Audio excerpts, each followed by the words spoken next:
ranking, he has been as high as 14. In fact, spent a total of 3 weeks in 3 different spells of 1 week each at 14 in the world. Winner of the Swiss Grand Prix Gold event earlier this year. What a sensational win that was. As I say, Eric Meijs, born in Zoetermeer, east of The Hague, and his win-loss record for the year.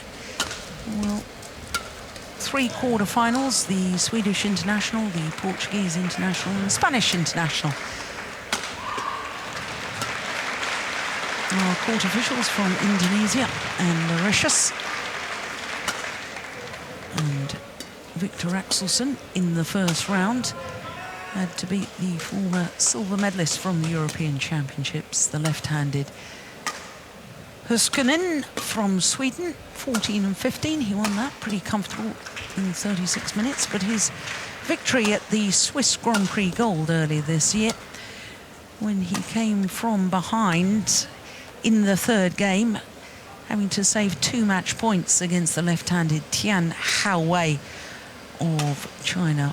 Incidentally, in the semi-final in Switzerland, Victor Axelsen beat Jan Jorgensen in 3 games, so there's no doubting this young man's talent.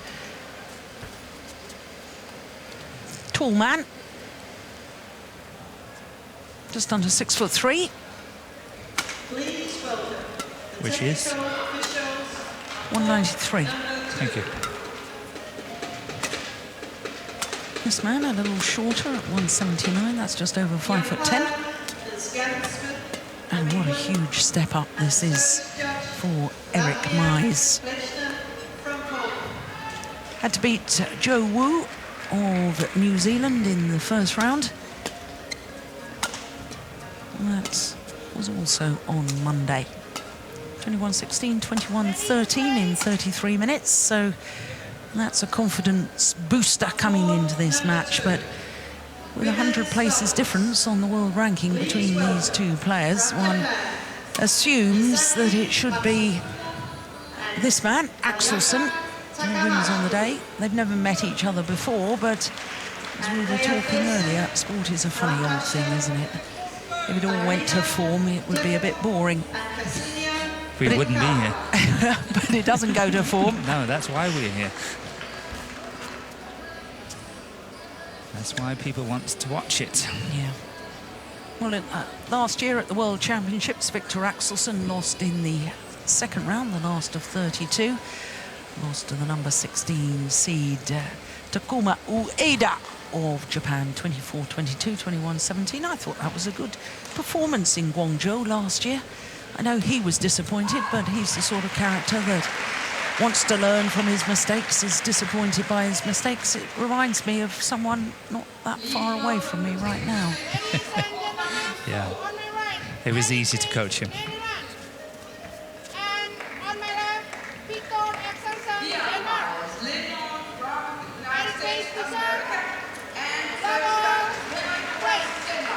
So Eric Meijs of the Netherlands getting this last 32 encounter. 2nd round of the men's singles underway. On court number 4, women's doubles. Please welcome from Malaysia, Malaysia Anthony and Sophie Cho. And understandably, I think Meijs will be a little bit nervous at the start of this, in full spotlight on the television court.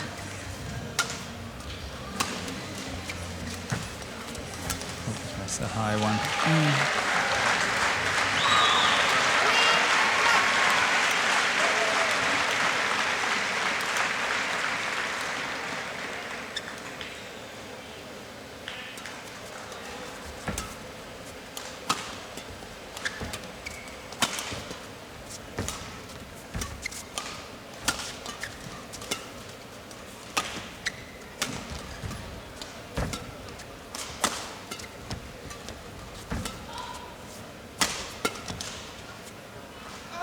That's gone long, and that will help settle the nerves of Eric Meijs. Yeah, it was a good rally for him. Yeah. Managed to work and to get the pulse up. Always helps to settle the nerves.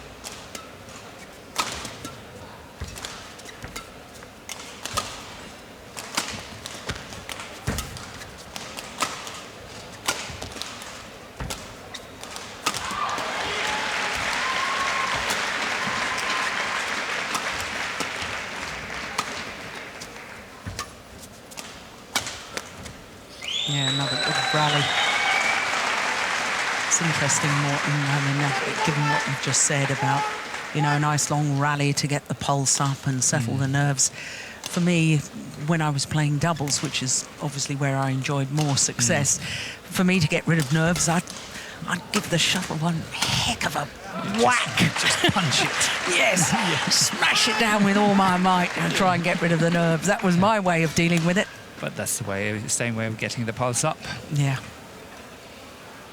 You're far more of a measured sort of a character, and you know, I'd just be blasting out there.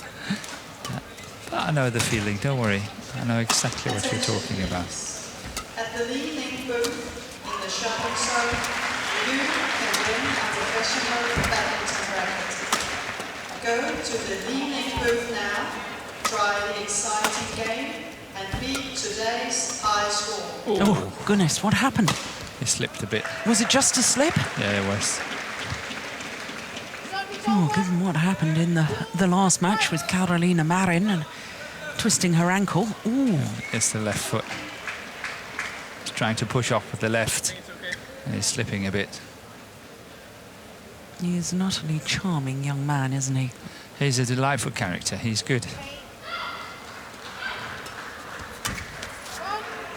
I remember the first time I spoke to him, we sort of passed each other.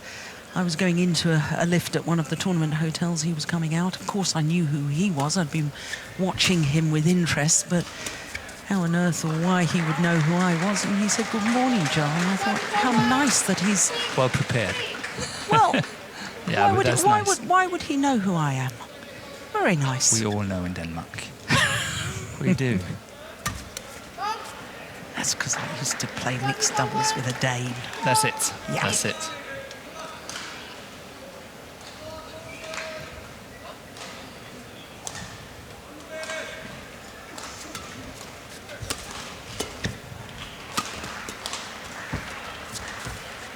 Oh, that's very nice, taking it early. Oh, indecision that time.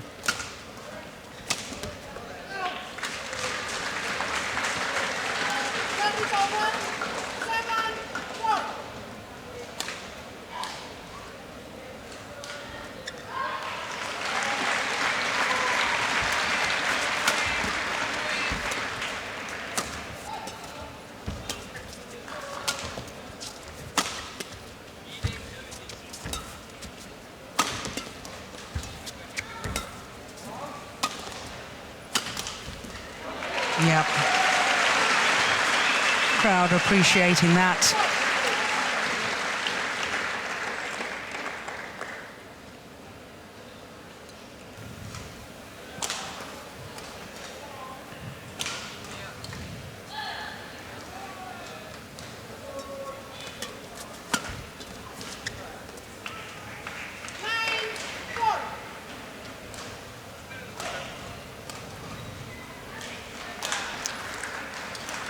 You know, I can't help feeling this and fill the audience in on my thoughts. And in many ways, I think that Erik Meijs is playing a nice game. And he's moving well, he's hard-hitting. The thing is, he's up against Victor Axelsen. And he's just a little bit better in every single department. And Erik Meijs finds it very difficult to penetrate with his good attack. Yeah. And somehow it just looks that he's working and working and working. He just can't get through. So I have a sneaky feeling he will not get a lot of points, but he will play a good match. Yeah. It's gone long. Because what Victor's very good at, he's very good at playing what I call neutral rallies.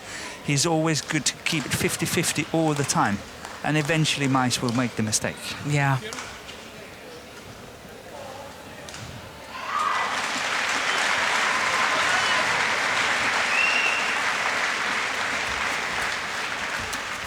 It's going wide.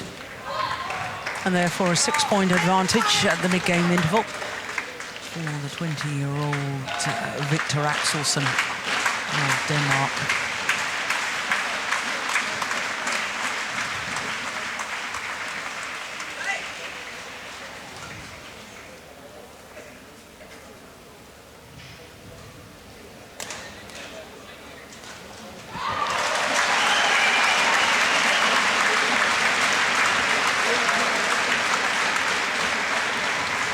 Henrik Jonassen, Danish coach, former world number 2 and former European champion. Used to coach in England, and when he arrived back here in Denmark, the Danish men's singles players were very happy with the intensity of some of the training that he was making them do. He was always a very physical player, was Jonassen. Yeah, and he's very strict in his approach, and helps a lot. Yeah. Doesn't take no for an answer.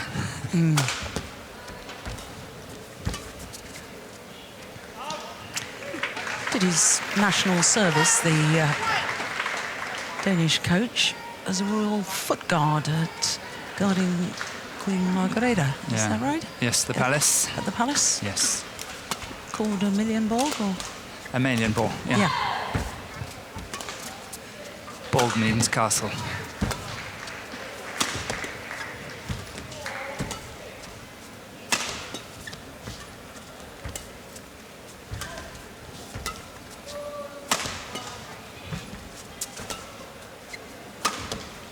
Oh, it's just wide. That's typical of the rally that you were explaining. Exactly. This is the pattern it's going to be. And, you know, Erik Meijs, he's working and he's working. He's playing beautiful shots and everything. He just can't penetrate. Yeah. Can't get through. Yeah. And this is what will happen. Good play here.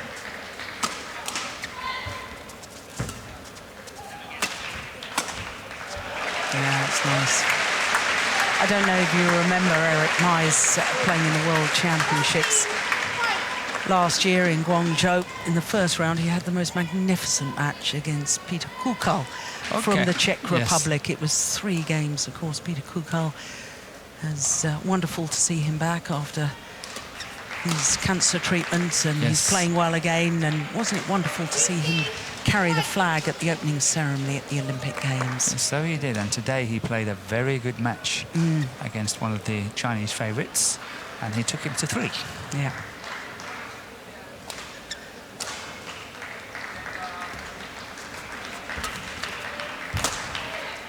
Just wide.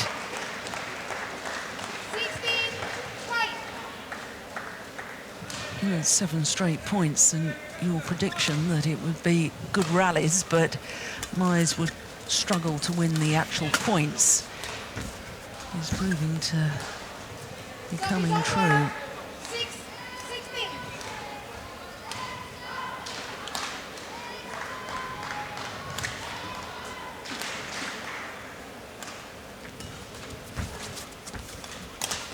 Yeah, good net shot.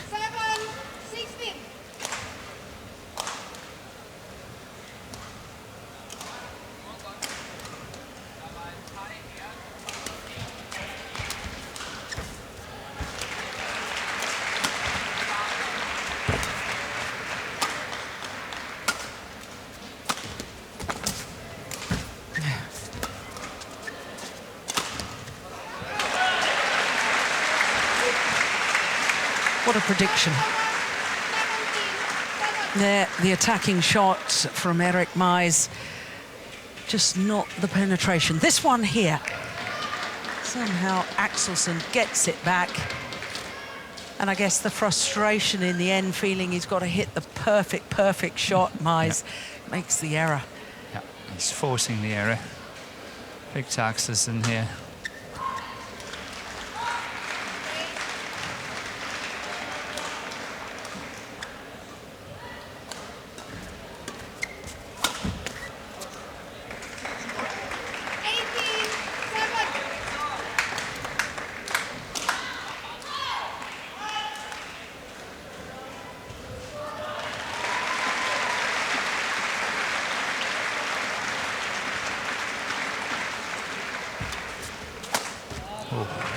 That's when he's good. Yeah. I like to see that some more, please. Not particularly in this match, but for the future.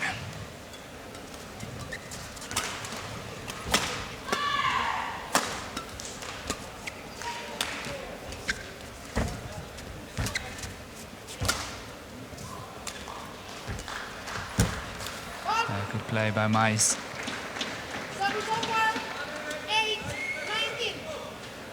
But Victor actually hit that one, so he was a little bit unlucky not to get it back. Try to notice here in the slow motion. Here, he's hitting that one. Look at that. Just touched it.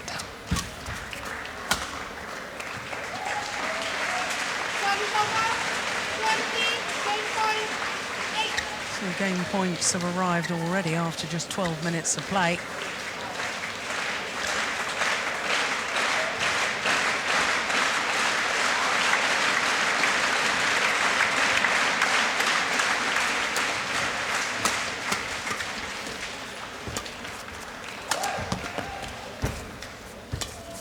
It's going wide. Oh, he's taken it. Yeah, good play by Mais. Good follow up there.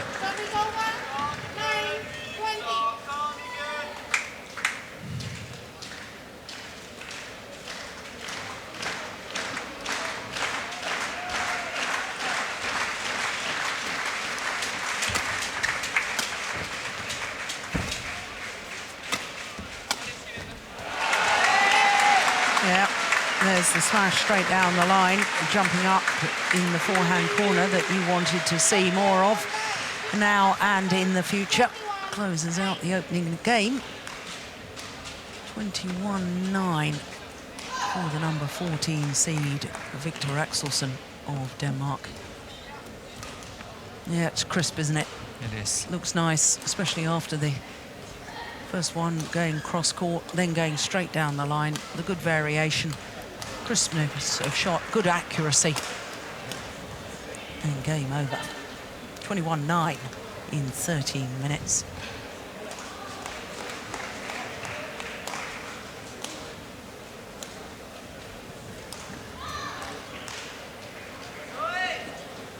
Well, I always wonder in situations like this, Morten, what you coaches say to your man when you must be very happy with the way they've played in the opening game. You must feel very confident that they're going to win the match. And what do you do? Are you thinking about matches to come? And No, definitely not. Focus on what's in hand. Don't change anything. Don't talk too much about tactics. You know, things are going well, smooth. Don't change anything in terms of that. But stay focused. Make sure that you're not dropping down in pace. And make sure that you are on top of it all the time. Because if you tend to relax a little bit, there are greater chances of an injury. Yeah. And that's something you always have to be aware of. Because if your concentration is slipping, suddenly maybe your foot is slipping and you're out of the tournament. Yeah. So you have to be very careful. Stay focused, play the match, and that's it. Do it professionally.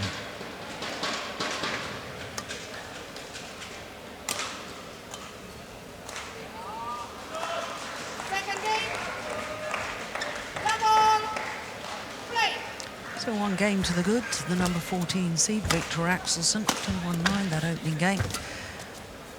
So if Kenneth Jonassen, the Danish coach, has said, as Morten suggested, we're going to see continued intensity from Victor Axelsen.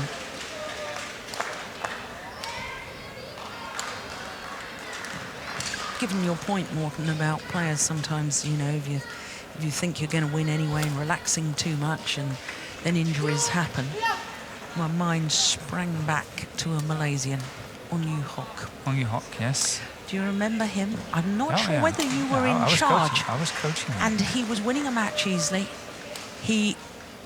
There was no need for him to go for a shot. He tried running back in court, slipped and did his hamstring really badly. No, I You weren't wasn't there. coaching him then? No.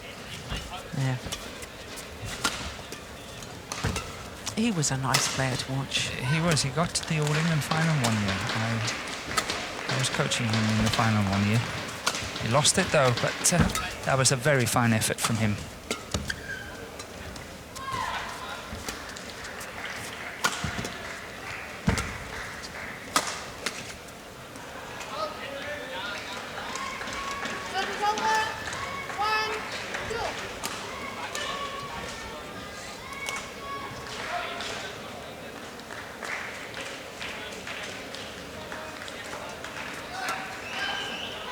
same. Well, Morten, I understand that former Danish national coach Klaus Poulsen Yes. is now supervisor coach in the Netherlands. In Holland, yes. Yeah. He was in Holland for a year and a half. Oh, I have to remember, before Athens 2004, and just before the tournament in Athens was played. Then he stopped down there, but he kept the ties with the Dutch Association, and here, as you say, they're looking to revamp the whole situation in Holland, and he's appointed to overlook it. Yeah, so he's not there full time. Not there full time now. Yeah.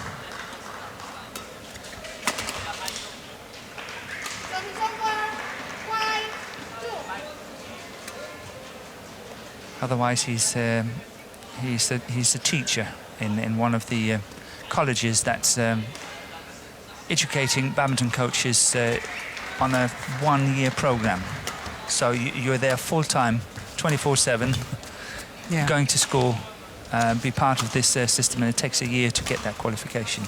And international coaches come to that college? Not so many international, no. Okay. But a lot of Danish coaches are sort of educated that way as well. Yeah. And it's obviously also in cooperation with the Danish BA.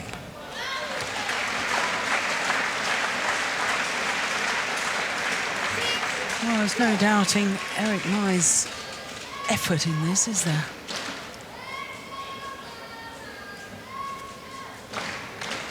You said in the opening game, Morten, that he just didn't have the penetration on his attacking shots. So, from a coaching perspective now, how do you teach him, or what do you teach him to change that around? Is it something with the technique, or is it the process of he's thinking? got the technique. Yeah. But he's got to set himself up better. And I don't know if you noticed that he doesn't really challenge Victor at the net. No. So there's only one way, and he's got to set it up around the net. Yeah. We're waiting for Hawkeye to adjudicate on this. It was out. Yeah, it was just wide. Yeah. A groan from the crowd. Yeah, he's laughing nice. Yeah, the challenge, obviously, from Victor Axelsen. Yeah. So you work on the net play, the technique of the net shots, the courage to play it, yes. Yeah. And I would even, in this match, I would advise him, here, play the net shot. It's giving away the initiative. Yeah. He's playing a tall guy. He's got these angle shots. Play the net, try to set it up, try to unsettle him at the net.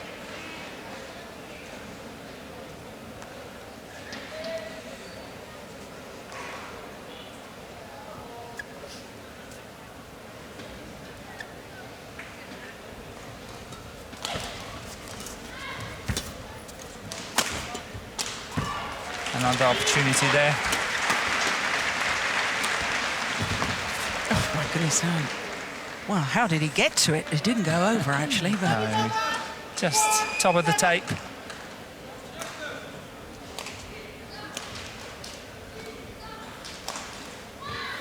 not only are the dives in men's singles spectacular now, it just amazes me how quickly the players get up again. Yeah, that's the trick. There's no point to it if you just play down. No. You have to be able to get up. But there is a time for everything, and this was not it. If I had been Victor, I'd left it. You know, the chances of injuring yourself to save a point for 4-7 in the second, having won the first 21-9. It's probably not the time to do it. Yeah, that was exactly the scenario which I was thinking about with On Yu Hock from Malaysia. But all of that said, you know, sometimes players, you get into that zone of just the refusal to give up on any rally. And certainly when it's a close match, we admire that sort of attitude. So I understand what you're saying. When it's a close match. When it's a close match. Yeah.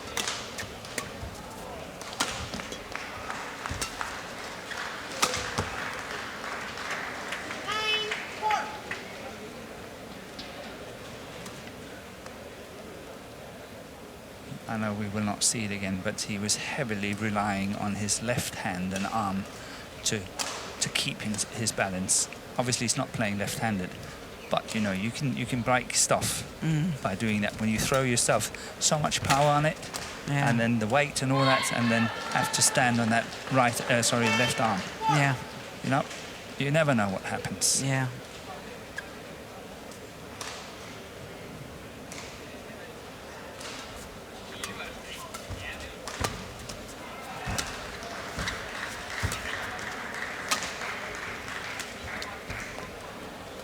I saw it once in the Danish Nationals.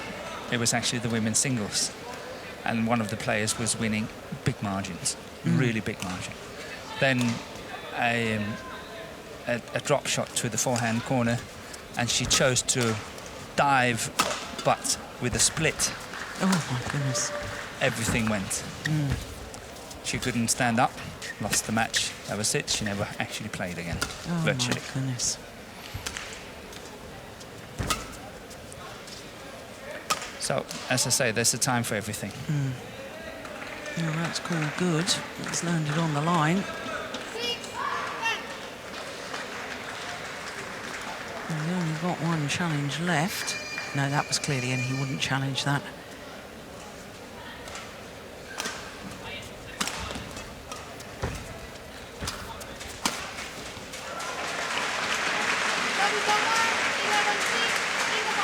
So 11-6 at the mid-game interval. Here, a fine example again. Perfect opportunity to play the net, choose to lift it.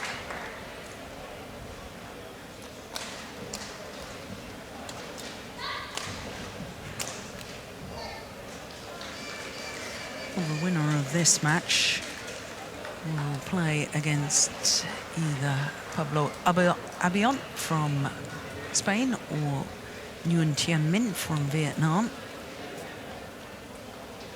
And of course, in this little section of the draw, sadly, we've lost Simon Santoso, the number 8 seed from Indonesia. He's had to withdraw. Due to injury? No, illness. To illness. No, quite serious, I think. Okay. That's not good. We No. wish him speedy recovery. We certainly do.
You were saying in the first game that you wanted to see more of the smashes from Axelsen from his forehand corner. I know that wasn't from the forehand corner, but is it that little clip down attacking smash without the full power that you're looking for, like that, or is it? I look at it as one of the options, and he's playing it well.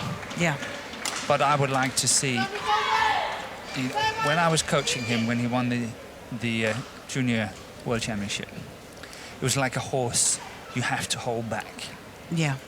He was all fire, and he was hitting almost everything he could get away with. He was so dangerous to play, and he was hitting hard. and all the players playing him, they were scared, very scared to play him. Today, he plays a very neutral game. He plays safe, steady, patient, and that's fine. That's good. That's a good base to work from. But I am missing that fire in the attack as what I saw 4 years ago. Yeah. And I want to see it back because I know it's there somewhere, but I want to see it. You know, when we see Jan Jørgensen play, we praise his ability to get behind it in the forehand side. If you look at Victor, every single time, it's just the arm action. He will never get behind it and go for the big smashes. I want to see that. That's what he could do 4 years ago, and he can do it again. Yeah. And it's very interesting that 4 years ago, when he won that gold medal at the World Junior Championships, as a 16-year-old, the next year at the World Junior Championships, he was the #1 seed in Taipei. He lost in the final, so he was silver medalist. And then in Japan in 2012, he was #1 seed again, lost in the quarterfinal. So it was almost as if, I mean, this is going to sound terribly wrong, but he did better when he was younger using that attacking style. And that sort of proves your point, doesn't it? It is. I want to see that madness. I want to see it. It's become too controlled. Yeah. That's just my personal point of view, obviously.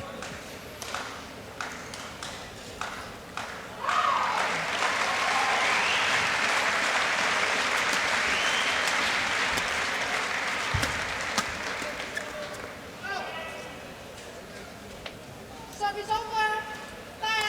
10-18.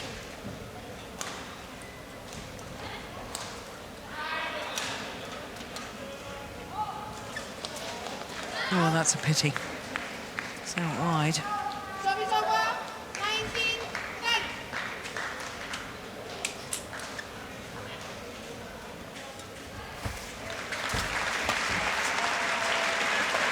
So match points have arrived for Victor Axelsen.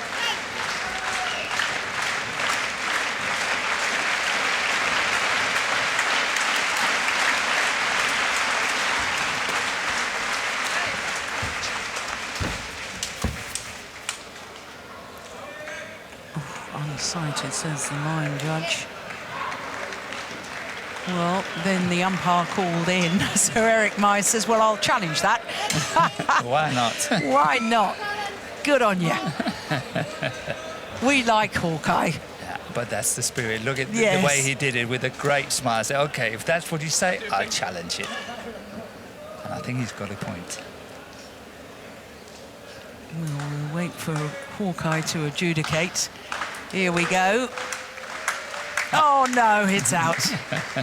So the match to Victor Axelsen. The umpire was correct. 21-9, 21-10. And Victor Axelsen safely through to the third round of the men's singles. The #14 seed from Denmark. Just 30 minutes needed. And what a nicely spirited played match, that men's singles. Well, Eric Mize, certainly, as you say, Morten has got the technique, he's got the shots, but he's got to learn how to win the rallies. And the net play, I think you're absolutely right. If he could improve on that and have the courage. Yeah, it was just wide, actually, looking at it again. But a nice match in the men's singles, and there we have confirmation. 21-9, 21-10 in 30 minutes, the victory for Victor Axelsen.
So these are the next 3 matches coming up for you. Jill and Morton have vacated for the day. They'll be back with you.